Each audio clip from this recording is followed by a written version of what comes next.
In this video, ituturo ko sa inyo kung paano ba masusolusyonan ang work not submitted sa Google Classroom.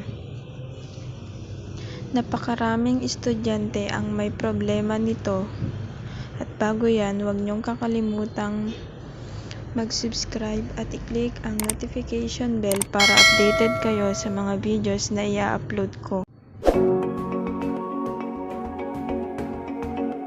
Sundan nyo na lang tong screen record ko.